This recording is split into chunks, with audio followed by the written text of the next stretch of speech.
14 साल में लगातार कैलाश मानसरोवर गया हूं। इनमें से बताओ कौन सा गया? तो हिंदू मैं या मैं हूं? मैं इनसे सवाल करने लगूं, हिंदू तुम हो या मैं हूं? तुम चुनाव लड़ रहे हो, मैं कल भी वैजनाथ धाम था। आपने मेरी फेसबुक पर फोटो देखी होगी, मैं कल भी वैजनाथ धाम था। तो मैं अपने से ज्यादा इन्हें बहुत बड़ा हिंदू नहीं मानता हूं। खत्म हो जाती है, फिर हमारा कोई धर्म नहीं रहता। मेरा ये मानना है, धर्म जब ही आगे बढ़ सकता है, धर्म जब ही चल सकता है जब हमारी इंसानियत जिंदगी हो। अब हम लग जाए सुबह सुबह टीका लगा नहीं देते बड़े लंबे लंबे घर में, पिताजी ने कहा बेटा आज वहां मत जाइए वहां जाना, अब पिताजी की हमारी औलाद गए बुढ़े पड़ा रहे, तब क्या धर्म है तुम्हारा यार? तुम क्या सोच रहे हो, धर्मात्मा बन रहे हो तुम? सबसे बड़ा धर्म तो वो है जिसने हमें संसार दिखाया, जिसने हमें पैदा करके इस लायक बनाया। तो सबसे पहले हमारे लिए तो वही भगवान है। मेरे से कोई पूछे भाई तेरे लिए कौन है, तो मैं पहले ही कहूंगा, अगर मेरे से पार्वती की बात करूं तो मेरी मां से बड़ी कोई पार्वती नहीं। कोई मेरे भगवान की बात करेगा तो मेरे बाप से बड़ा मेरे लिए कोई भगवान नहीं है। मेरे लिए तो सब कुछ वही है। ये चीज जब तक हम नहीं सीखेंगे, जब तक हम इस पर विचार नहीं करेंगे, तो निश्चित रूप से हमारा विकास नहीं होगा। ये हमें समय सोचना है। आपसे मैं सिर्फ इतनी अपील करना चाहता हूँ, सुभाष चंद्र बोस जी ने कहा था कि तुम मुझे खून दो मैं तुम्हें आजादी दूं। मैं सिर्फ एक ही बात कहता हूँ कि तुम इस बार मेरा सहयोग करो, मैं तुम्हारे क्षेत्र का ऐसा विकास करूंगा, तुम्हारे रोजगार इस तरीके से जहां जिस लायक कोई व्यक्ति होगा मेरे पे छोड़ देना, मैं सबकी जॉब लगाने का काम करवाऊंगा। ये बातें पहले मेरे जहन में नहीं थी। मेरे क्षेत्र में बहुत बड़ा इंडस्ट्री एरिया है, साइड फोर्ट, साहिबाबाद, एक से एक बड़ी फैक्ट्रियां वहां पे, सारे बाहर के लोग वहां काम कर रहे हैं।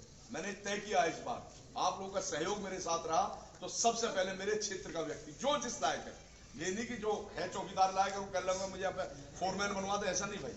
जो जिस योग्यता के अनुसार है उसको सबसे पहले वो जॉब दिलाया जाए।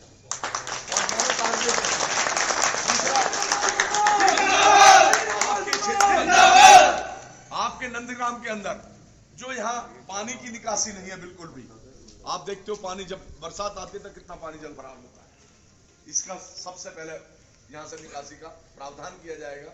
और आप समझते हो मैंने अभी कहा कि एक करने वाला एक कराने वाला, जिसकी विचारधारा विकास हो, जिसकी विचारधारा युवा हो, जो युवा की पीड़ा को समझता हो, वो निश्चित रूप से, अगर वो युवान की पीड़ा को नहीं समझता तो उसके जहन में इंटरनेशनल स्टेडियम लाने की कभी नहीं होती। उसकी सोच अलग है। वो अलग बात है कि हम उसकी सोच को आपस में शेयर नहीं कर रहे, हम दूसरी चीज शेयर कर रहे हैं। हमारा सबका काम जब ही चलेगा जब हमारे रोजी रोजगार चलेंगे बढ़िया, तभी हम आगे बढ़ेंगे, तभी हमारे देश तरक्की करेगा। जब देश बिक रहा हो, चारों तरफ सरकारी चीजें बिक रही हो, अगर हमारे पिताजी हमारे लिए छोड़ गए 10 बीघे जमीन और मकान बना के छोड़ गए और हम एक एक बीघे करके रोज बेचने लग जाएं, तो क्या कर रहे हैं हम आने वाले अपने बच्चों के लिए? भैया खड्डा खोद रहे नहीं खोद रहे? बताओ ईमानदारी साहब। आज देश की एक एक संपत्ति बिकन लग रही है और हम चुप बैठे, क्यों बैठे हैं?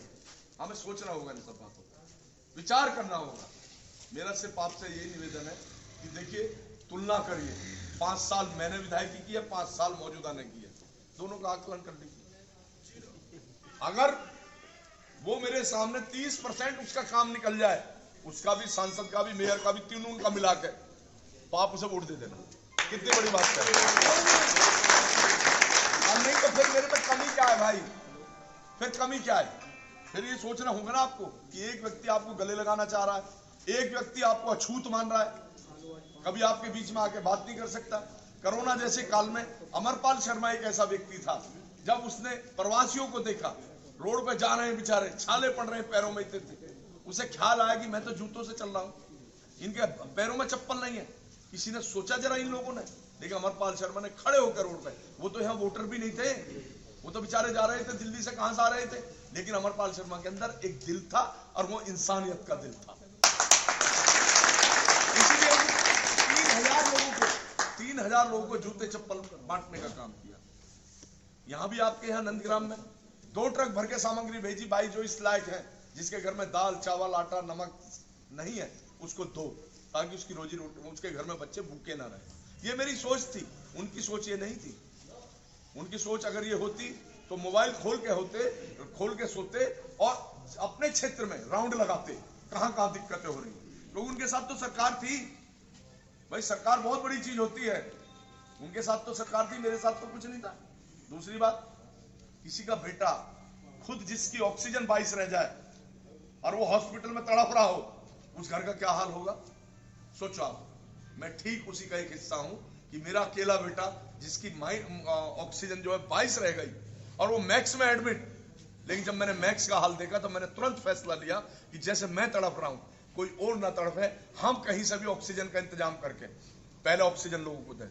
और हमने इंदिरापुरम में गुरुद्वारे के सामने खड़े होकर ऑक्सीजन दिलवाने का काम किया, देने का काम किया। क्या इनका दायित्व नहीं बनता था? ये कोई हाथ नहीं आए। और इस बातों को आप भूल जाओगे, इन बातों को भूल कर आप दूसरी चीजों में उलझ के वोट करोगे तो फिर कैसे काम चलेगा भाई? कल को फिर कोई ऐसी आपदा आई तो कौन तुम्हारे साथ खड़ा होगा? ये आपको सोचना होगा, ये आपको सोचना होगा कि इस प्रदेश के अंदर ऑक्सीजन कंट्रैक्टर सबसे पहले कौन लाया? अमरपाल शर्मा लाया। जहां जरूरतमंद थे सबके पास पहुंचाने का काम किया और किसी से रुपया तो नहीं लिया। ये भी तो आपको सोचना पड़ेगा। सारे देश में हाहाकार ऑक्सीजन का मच रहा था, 40-40 हजार के सिलेंडर हमने लिए और हमसे सबको वितरित किए, क्योंकि हमारे अंदर दिल था और इंसानियत थी। फिर वही बात आएगी, खाली हमें भड़काऊ भाषण दे देना, भड़का के हमें चले जाना, उससे हमारा पेट नहीं भरने वाला। ये आपको समझना पड़ेगा। हमारा पेट जब ही भरेगा जब आपस में हम भाईचारा बनाएंगे, हम एक दूसरे की समस्या को समझेंगे, एक दूसरे की जो दिक्कत है उनको साझा करेंगे, तब हमारा भला होगा। मैं यही विनती करना है कि भाई आप लोग, आपसे पहले भी आपने बहुत सारे लोग देखे होंगे, एक बार मेरे पे भरोसा करो। मैं सिर्फ एक ही बात कहता हूँ, एक बार भरोसा करो और इस चुनाव को अपना चुनाव मान के अपने आप एक नाम लिख लो, मैं अमरपाल शर्मा हूं। मेरी जिम्मेदारी है तुम्हारे मान सम्मान में, तुम्हारे विकास में।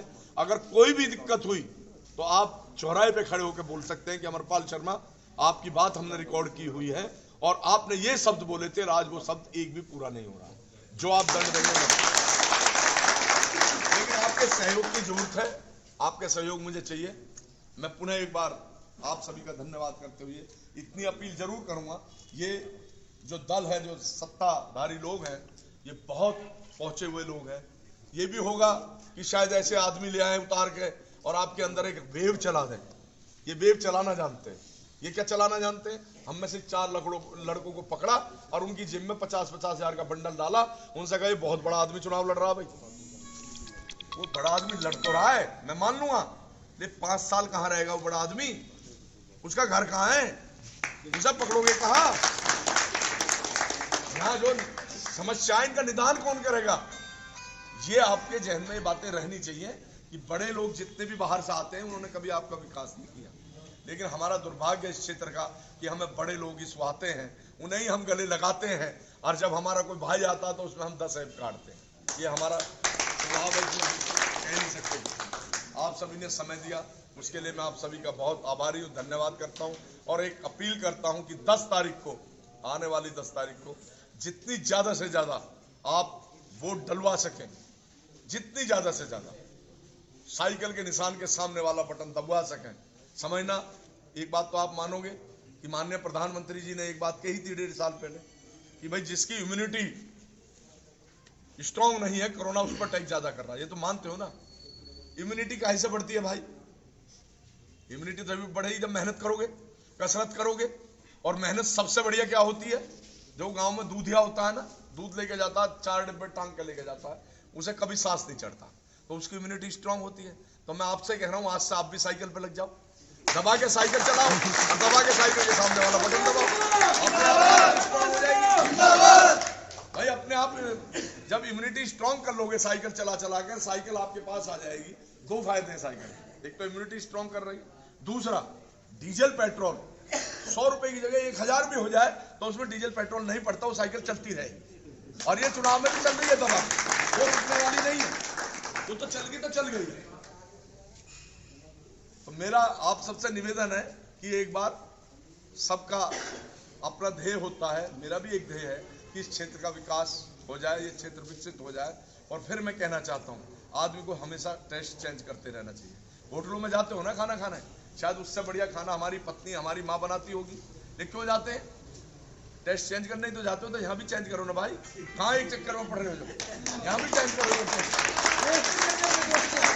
यहाँ भी आप दूसरी तरफ आओ, किसी की बातों में मत आओ।